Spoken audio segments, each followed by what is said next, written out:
I think we're live. We are. Yeah. What's up, guys? We're live. Yeah, let's go. Can Yeah, we let's. tell who's actually on the stream or no? I can't. No, actually, guys, if you're live watching this, uh, let us know where you're watching from, who you are. All Yeah, let us right. know in the chat. Yeah, on the comment section, just say what's up so we know who's on. So we're not just talking to each other, right? Yeah. Yeah, so we can get this thing going. Nick, you're muted. Just so you guys know, even if you are talking to each other, it's gonna be on Facebook. What? Can't hear you. Sorry. It's gonna be on Facebook, so like it's gonna live forever here. So Okay, I mean, I could just have Facebook open too. That's not a big deal. Okay. Yeah, same.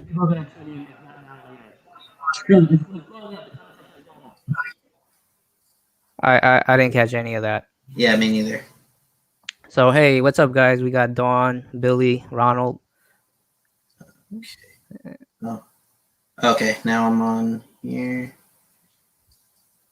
So awesome. Hey, what's up? Hey, how's it going? So some people are showing up as just Facebook user, so we don't really know who you are. Type Okay, now it's popping up here. I see it. Yeah. Now you see the comments coming up, right? I think there's a little bit of delay, even though it's live. Yeah, Fatina is Facebook user.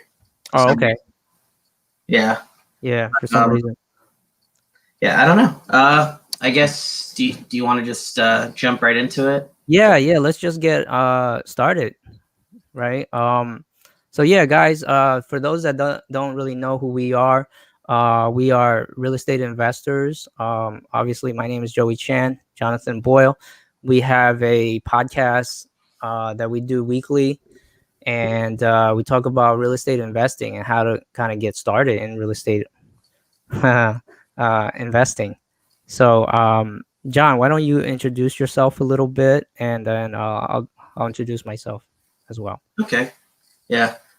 Hey Jermaine, what's going on? Hey Chad, nice to see you. So anyways, I'm Johnathan Boyle. I guess like my 30-second elevator pitch kind of is that I served 5 years in the Marine Corps. Got out in 2013. Went to Columbia University. I wanted to go the finance route. Realized I hated it. I hated everything about finance. I hated the people. So I started looking at other ways to what I consider be actively lazy, which got me into real estate. The reason I say actively lazy is because you could work hard for like 5-10 years of your life, and then if you really want to, relax and travel the world, which is actually one of my main goals. So, I got into real estate, I think like 2016, I jumped into it, listening to a lot of podcasts and things like that. Got my license and officially did my first flip, I think, or bought my first flip actually a few days from now, August of 2017. So I'll have about 3 years of being an active real estate investor soon. Nice. That's awesome. Yeah. Yeah. Oh, so also I wanted to let everybody know, everybody that's watching, we're going to have 2 giveaways for 2 lucky listeners. All right. And so keep listening, pay attention, because we have questions. So whoever answers, the 2 lucky listeners that answer the questions will get the giveaways. And we're going to let you know what the giveaways are in a few minutes. So keep listening. Yep. Awesome. Yeah. So yeah, just a quick introduction of myself. Again, I'm Joey Chan, 17 years as a contractor. And I started investing in real estate actually by accident about 12 years ago. I bought a rental property. I'll probably get a little bit more into that story in a little bit. So I don't want to give too much away as far as that story.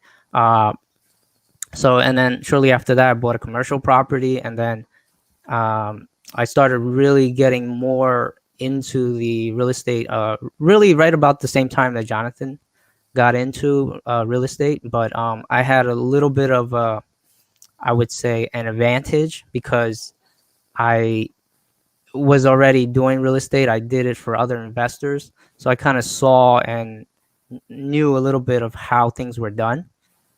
Um, so, that's why for me, it was just getting the systems down and figuring out how to find the money and, things like that. So to make it a lot easier. Um, I own several, we call holds, which are really rental properties.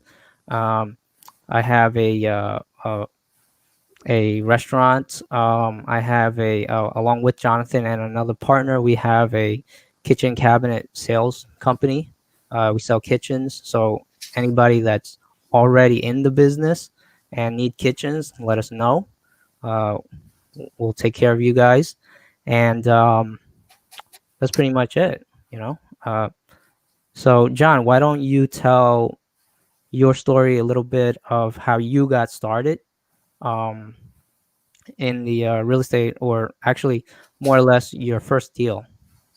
Okay. I mean, so I guess I'm the typical story of someone getting started in real estate with low to no money down.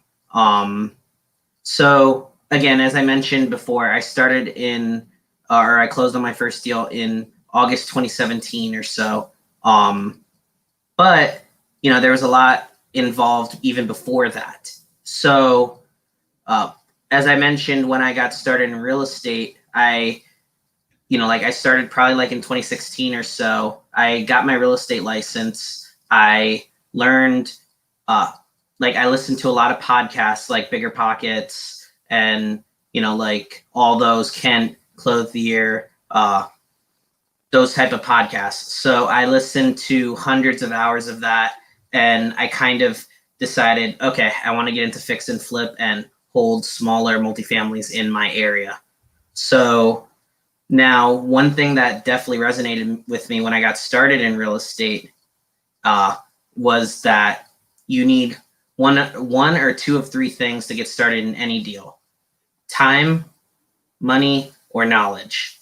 Now, back then when I got started, I had a lot of time, but I had no money, and I really didn't know too much. So that's actually why I got my real estate license, so I could do comparable sales, so I could learn. Like, in fact, the first year I was in real estate in 2016, I just went to all the networking events at least one a week, and I also spoke with investors, looked at their houses. I helped investors with buying properties, and yeah, so I kind of did all that legwork, so that way when I got my first deal, it wasn't a coincidence or it wasn't luck. How are you based? Sorry, I'm just looking at the questions. But so when I officially got started and closing my first property, I actually put none of my own money into it. Fun fact: it was a short sale in Belleville, New Jersey. It was. I actually took the advice of another investor, Shomel Malik. Shout out Shomel. He said in one of the networking events that what he did or has people do is go door knocking on pre-foreclosures, and if they don't answer the door, he would have them have like a sheet of paper, something similar to this, roll it up and put a little bow on it and make it look like a present. From there, it would say that, we see you're in pre-foreclosure, we help people in your situation, and we're willing to help. So from there, funny enough, I got a few calls, most tire kickers, but one that consistently called me, like asking me to help. So from there, to be honest, I didn't really know what I was doing, but what I did know was that I had a community of people that did. So I, spoke to a short sale negotiator that I knew at the time. honestly haven't kept in contact with him. But he taught me what I needed to ask. He taught me what I needed to say. And then I basically got it under contract. And it took about a year before it even got approved. Again, when I got it approved, though, I had no money. So I was like, crap, how do I do this? So then I had, I think, like 30 days to close or something. So at that point, I spoke to probably over 100 investors asking if they wanted to be a part of this deal. And pretty much everyone said no, except, again, I don't like to consider it luck, but it was a little bit lucky. One of my investors that I helped consistently with comparable sales, he reached out to me one day asking for a favor. So I did it. And then he's like, oh, so what do you have going on? I told him about the deal. And I swear to you, it was like a Hallmark movie or something, because like he asked me about the deal. I told him, oh yeah, so I have a property in Belleville. It's a 4-bed, 1.5 bath. I'm getting it for 155. And I'm gonna flip it. He's like, oh, do you need the financing? So then like I didn't even like approach him really about it. I just was kind of bragging about it in a sense. So then at that point, he asked me, so he said, do you need the financing? I said, yes. So then that's when I thought he was going to say, oh, it's too much. So then I said, yeah. He's like, how much?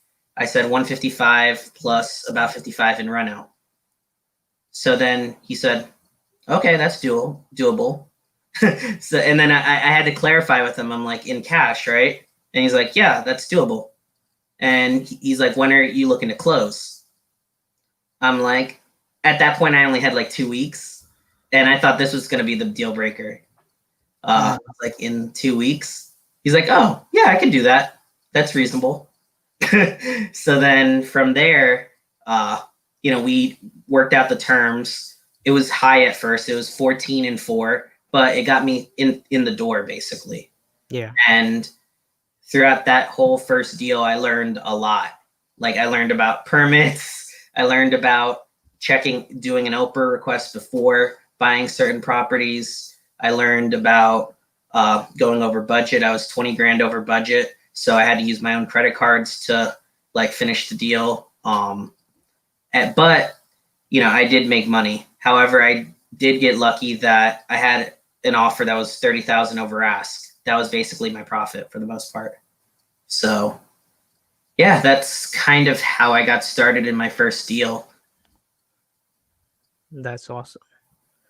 That is awesome. Especially, you hear a lot of times that people can do deals with no money down and things like that, and a lot of people are skeptical about that. They don't think it's real, and actually, it is real, right? Because I'm gonna jump into my story in a second, but I just want to elaborate on that, the giveaway. So the giveaway is basically a 30-second I'm sorry, not 30-second, that's pretty short. A 30-minute a 30-minute coaching call with either myself or actually one with myself and one with Jonathan.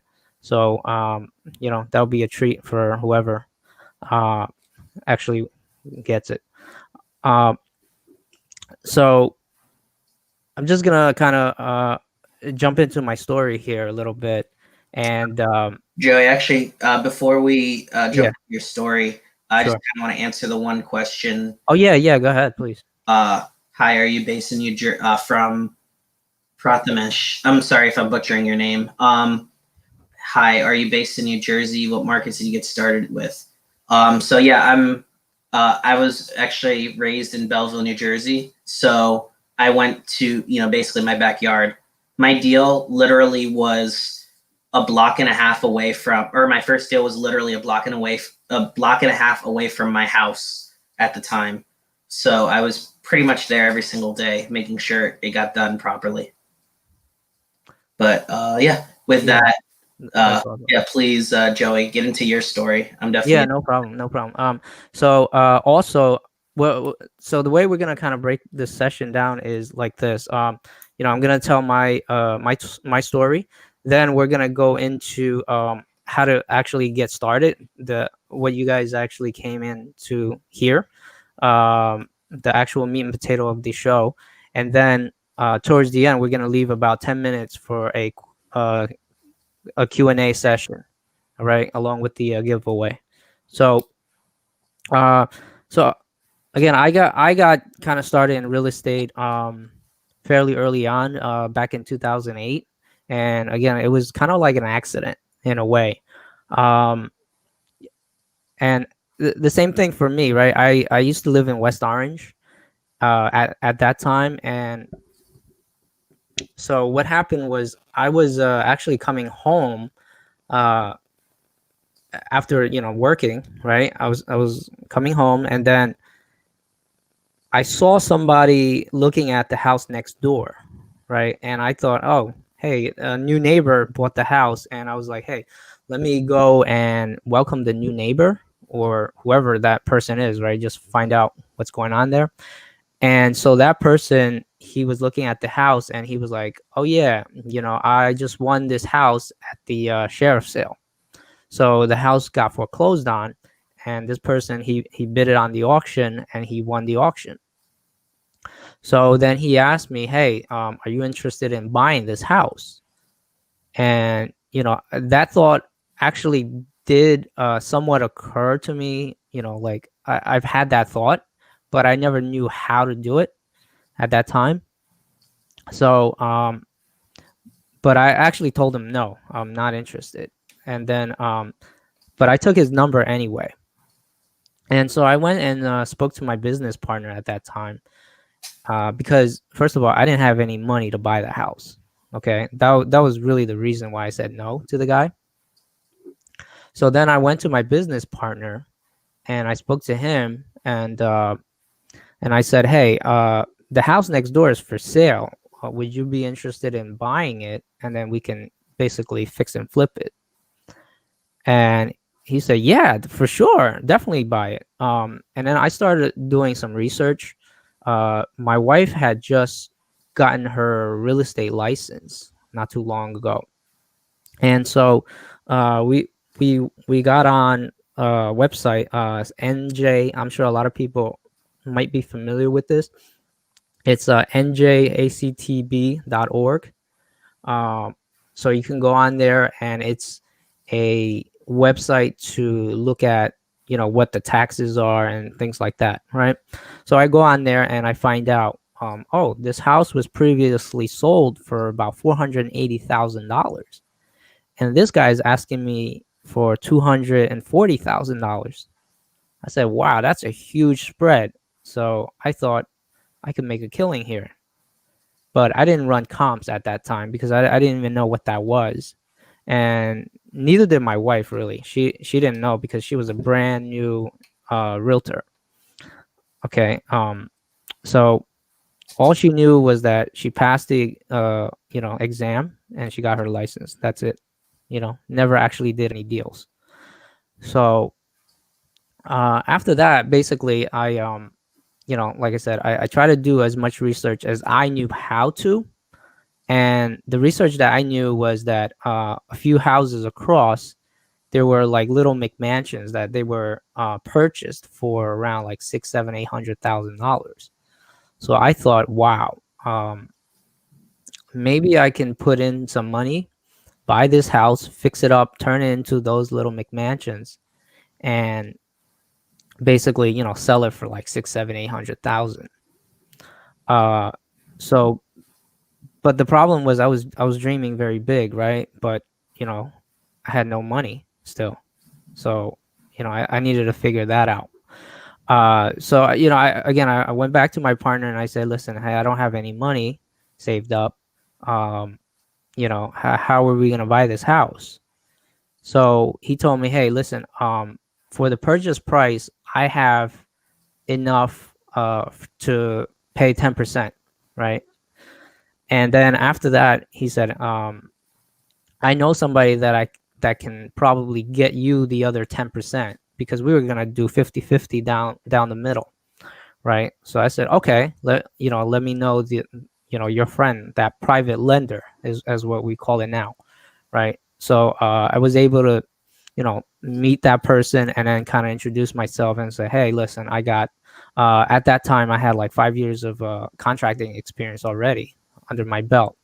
And so and he saw that I was a good person, um, so I was able to secure that private loan with him, even though I never did a real estate deal prior, right? But I did flip properties for uh, other investors, which was the advantage that I had.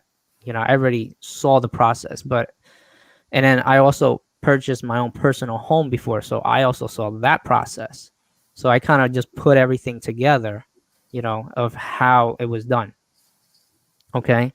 But the only thing is, I never had my own money at risk at that time. So basically, so now that I gathered my 20%, my wife had good credit.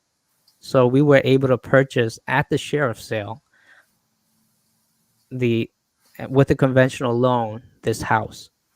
Okay. So uh, so now this is January 2009. We paid the guy who, I would quote unquote call a wholesaler, because he made a $20,000 fee on me.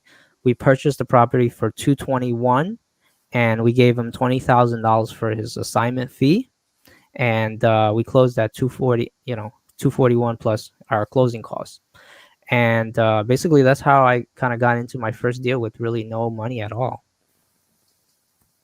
So yeah, and like I said, it was all really an accident.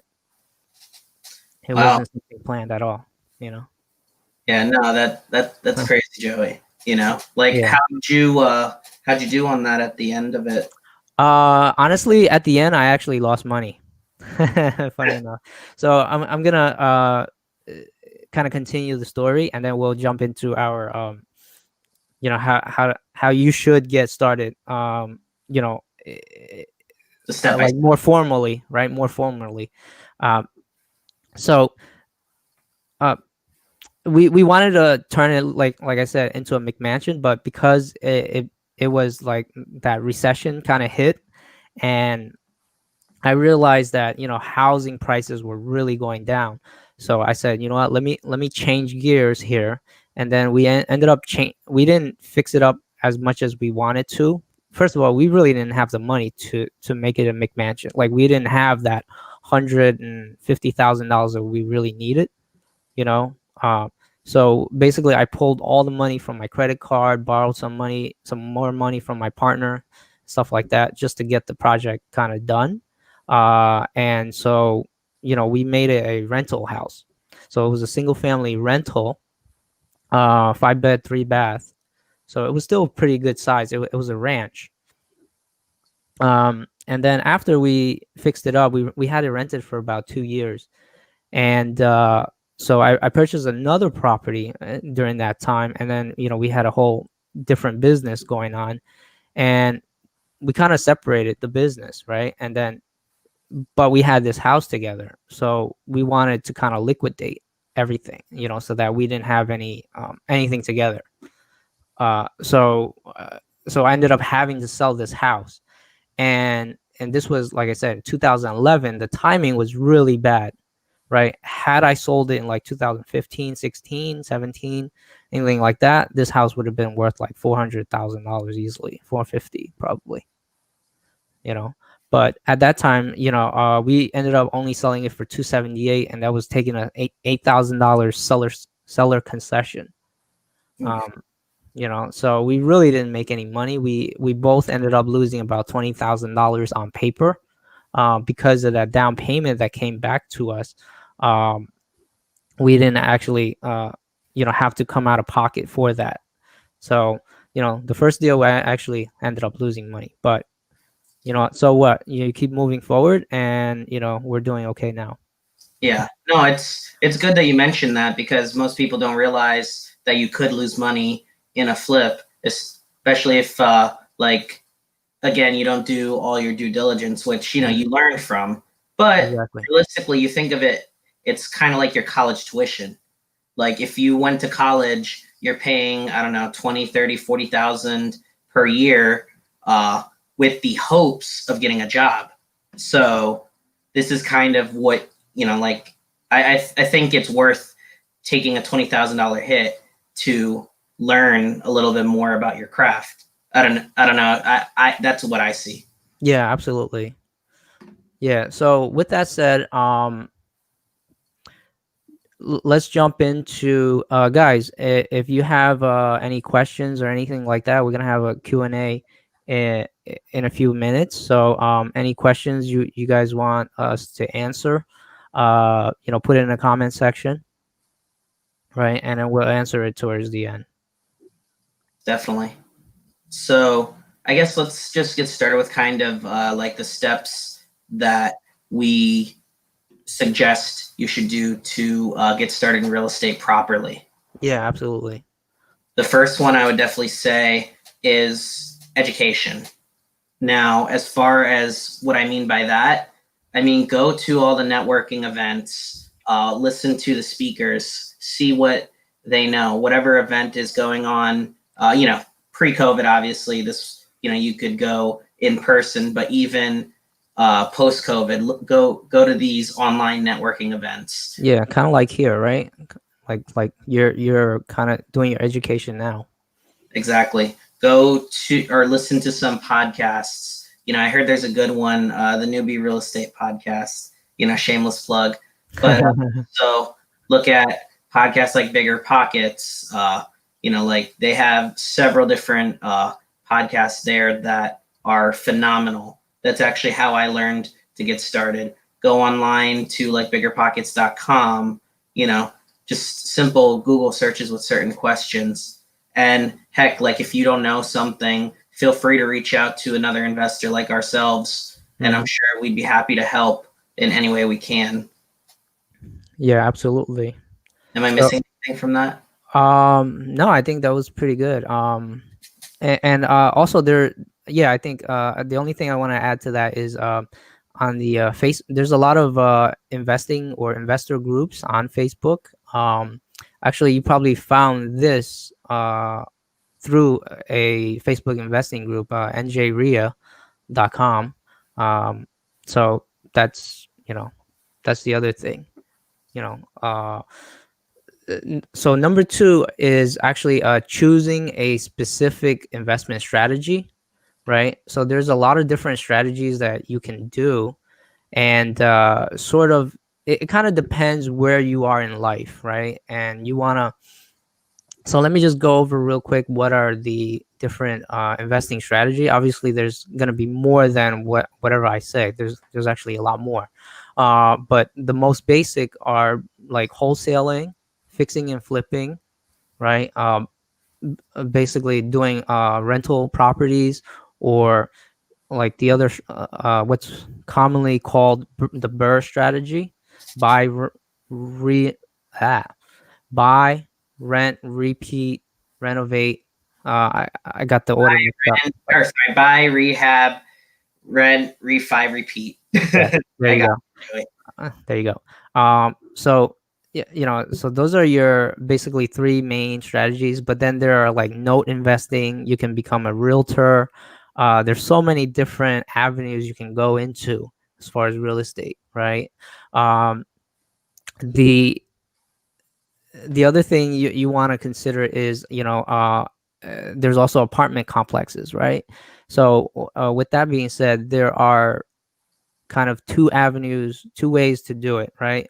As a passive investor or an active investor. Passive means you're not doing anything uh actively, like you're not actively on, like boots on the ground, going there looking for properties and things like that.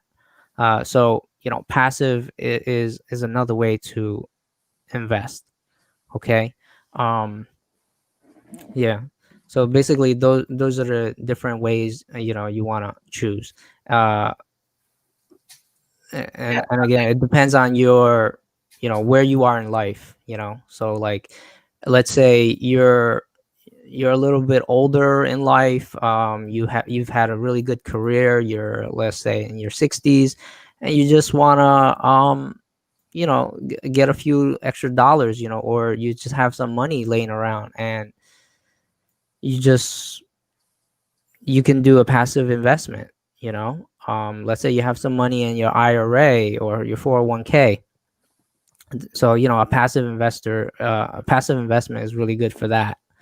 uh but if you're young, you're hungry like us, and you can become an active investor, start looking for deals, do marketing, things like that. So again, those are the different ways. Yeah, no, of course. Kind of going back to what I mentioned before of having one of three things in any deal: time, money, or knowledge. If you Yeah. have no time, a lot of money, and no knowledge, maybe you want to work with someone who has the time and the knowledge to, get started in real estate. And then, maybe they can teach you. Like I know Joey and I, we have no issue with that. Another thing, Yep. I guess that kind of brings us to our third step, which would be to basically pick a target market. Right. I know Joey and I, we are we're very comfortable with like our backyard, I guess you could say, like within like a 30-45 minute radius of where we live. So, like we buy a lot of fix and flips here. We do a lot of buy and holds here. Like as long as it's kind of within the radius of where we live. Yeah, but absolutely. but there are people, let's say, it all depends on your strengths. Like let's say you don't want the higher price points that New Jersey has. You might feel more comfortable in Ohio. I don't know. Like if you're strictly looking for cash flow for cheap, that might be somewhere you want to look at. But again, Yeah. you have to you have to hedge your risk based off of the team that you're able to create over there, because obviously you wouldn't be able to visit there as frequently as Joey and I are here in New Jersey with our properties. Yep, makes a lot of sense. So step number 4 is, deciding what your investment criteria is, right? Um, once you identify what your target market is, what kind of properties are there in that uh in that area, right? So am I investing in single families, small multis, again, apartment complexes? So you want to figure that out, like kind of just narrow things down. um yeah. Yeah, you want to narrow it down, because if you don't, you're going to be looking at everything. And that was one of the flaws I had when I got started.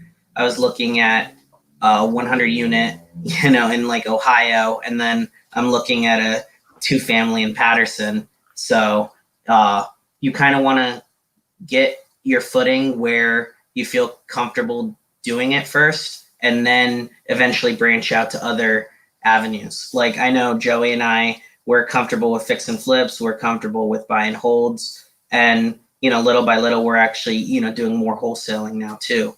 Yeah.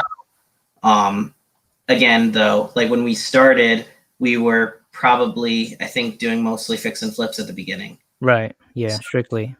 yeah, exactly. So yeah, that kind of brings us to like the fifth step.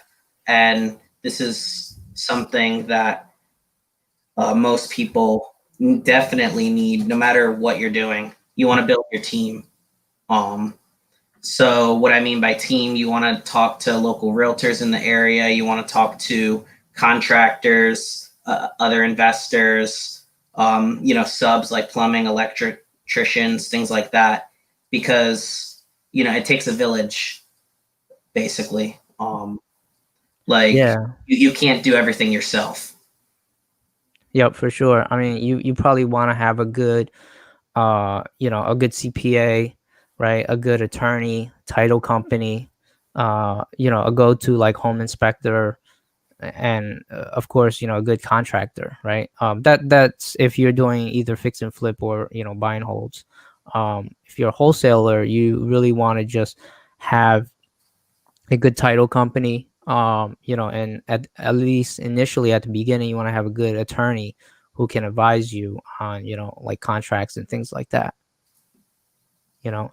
And the next step basically is, once you build that team, you want to get your financing in order, right? So basically learning how to finance your projects, right? If you're, uh, let's say, if you're a wholesaler, you want to understand financing, because how does my end buyer buy? What are the terms? What's a FHA loan? What's a VA loan?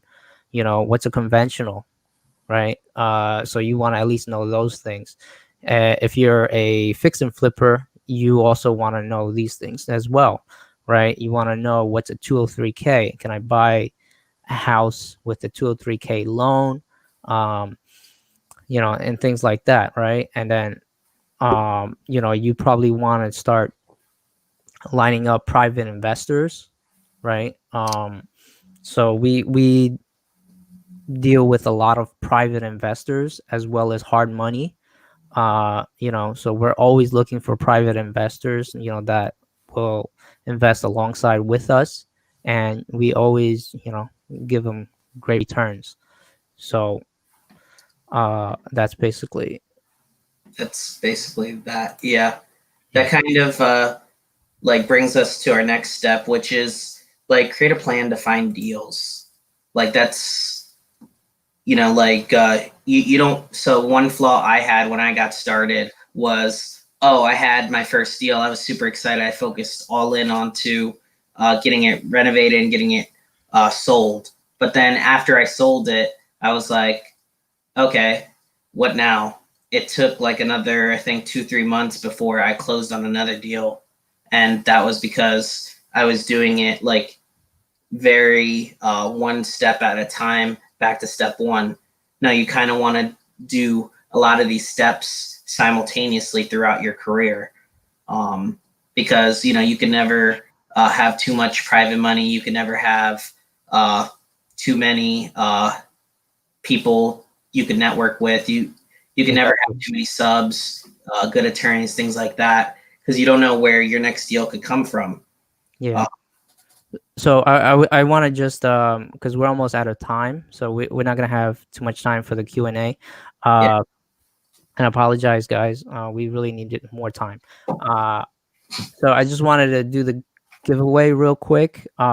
So in what town was Jonathan's first deal in? The first person to answer what town Jonathan's deal in gets the first prize, the first giveaway. All right. So what I want to do is I just want to answer a question, right? So what market? Okay, so Yeah, nice. Okay, so we got Udo, Udo Salters. He was the first person to answer, Belleville, New Jersey. So Udo, if if if you can somehow contact Jonathan, or Jonathan, you can yeah, contact Udo. yeah, feel free to reach out to me On on Facebook or whatnot. My Facebook name is Jonathan Boyle, so it's kind of not that difficult to find. Yeah. All right. So da, da, da, da. Okay, let me just answer a real quick question. Facebook user, I'm sorry, it came up as Facebook user. So what areas are hot right now? I can say that right now, New Jersey, a majority of New Jersey is hot. Everywhere there's low, very, very low inventory. So almost anywhere is pretty hot right now. Yeah, Market especially in general. anything near the train systems that are going to New York, that's extremely hot. Yeah. Like, for example, Montclair has had off properties selling 200 to 400,000 over asking. Yeah. So especially So in towns, obviously. sorry, I just want to give out the second Price. prize. Yeah. So second prize is, in what town did I do my first flip in? In what town did I do my first flip in? Um. All right, let's wait. But while we're waiting, I'll answer the next question from Yeah. Dan. Go ahead, please. I'm interested in making my first investment property a house hack in northern New Jersey. Multifamily seem like the better cash flow properties, but require more capital to get into. Is house hacking a single family. worth it? I mean, honestly, it depends on you. Like, you have to feel comfortable with, let's say you buy a 5-bedroom house. Like, one, can you afford it? Like at the way it is, and then, or would you be comfortable with renting out 4 bedrooms to potentially 4 other people? That then finally, if you're house hacking a single family, if you're looking to buy another property down the road, it isn't necessarily considered like it won't be considered towards like your rental income. So that's something you want to be aware of. So I would say a multi is better, just because taxes in New Jersey are high, and plus it could be considered as rental income. So I hope that answers that question. Yeah. So the second prize goes to Ronald, who was the first to answer the question. So we're already Facebook friends, Ronald. Just contact me, and we'll set up a call. Yeah. So let's get into another question. The event is going on. I thought it ended, but I guess not. Who cares? We'll just keep it going. Right. So next question is, what has been your most effective way to market and find deals? Um, you wanna I answer would that? say for me, 90% of my deals come from like social media. Like, either I post that I'm looking for a deal, or I look at like some of the Facebook groups and I tell people I'm interested. You know, typically 9 times out of 10 there's no deal there, but you know, like, it's pretty much a numbers game when it comes to that. Yeah, I mean, we've done a bunch of deals off Facebook, believe it or not. I did a really nice deal in Union, New Jersey, and that was one of, I would say, for me personally, that was probably one of the best deals that I've done. And that was actually off Facebook. So a woman posted in like in a group, and she said, "Hey, I'm looking to sell my house." Um, Probably like 40, 50 investors jumped on and said, "Hey, we're interested in buying. We're interested in buying." And the only difference was that we kept following up, right? That was the only difference. We kept following up, and it wasn't only about the deal. We actually, uh, actually we're serious about that person. Like, how do we actually help that person? And it ended up being that her dad was actually the seller, and he was a huge, big time hoarder. And John, you went to that house. Oh my goodness, Yes. that thing. And we went in. That house smelled like cat piss so bad. Like, the first few times I went there, I was like, listen, we got to leave that door open, because none of the windows really opened and closed. So we left the front door and the back door open as much as we could. So it was, oof. I still remember that smell. It was insane. Yeah, but so basically, that, like I said, that was one of the deals. From there, um, we did another deal off Facebook. Uh, so John, it was actually I wouldn't say it was really directly off Facebook, but it was a friend of ours. And we purchased a deal in Plainfield, right? Yeah. 390 Harvey. So I could kind of say that was off Facebook because the guy posted on, well, our friend, he posted on Facebook, and we contacted him through there. Mhm. So and that was actually one of the worst deals we've done, right? Because Yeah. he made a ton of money on us, and we didn't make a ton of money.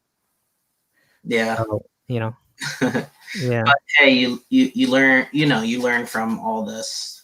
right. Like thing we definitely learned from it is that you want to finish basement if like if it's that type of home.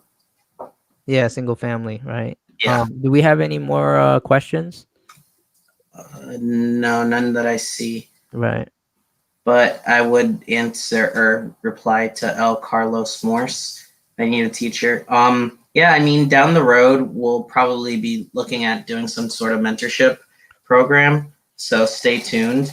We're just waiting for, like our whole office showroom to be completed before like bringing that out or anything like that. Yeah, and also with the whole COVID thing too, Yeah, safety, it of just course. makes it a little tougher to meet people. Not that we can't meet anybody, but we're just trying to like stay away as much as possible, unless we have to. Yeah, So I barely like seeing Joey. No, I'm just kidding. But he loves seeing me. Come on. yeah. So I think if there's no more questions, Yeah, we're good, right? So, guys, thank you for hopping on. I really do want to thank everybody that was able to hop on. And don't forget, we also have a podcast. It's called Newbie Real Estate Investors. And at the same time, for your kitchen cabinet, yes, Ronald, the kitchen cabinet business is purchasecabinets.com. It's real simple. yes. Yeah. Yes, So, please like, share, subscribe to our podcast on YouTube. We're also on Apple, Google Play, SoundCloud, and I think Anchor, yeah, oh yeah, Anchor, Spotify. Spotify. There you go. Yeah, a bunch of them. We're on like 30 different platforms. You Yep. know, yeah. So So we're on a ton of them. yeah, so that's it, guys. Yeah, It was a pleasure. I'm starting to get a lot of phone calls for things I got to take care of too. So no problem.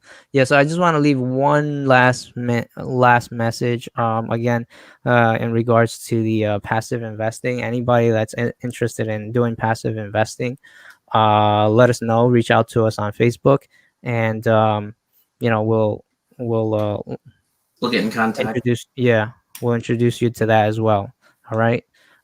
Thank you once again. Have a good day. And thanks, Nick, for having us on. So Yeah, for sure. take care, everyone. All right.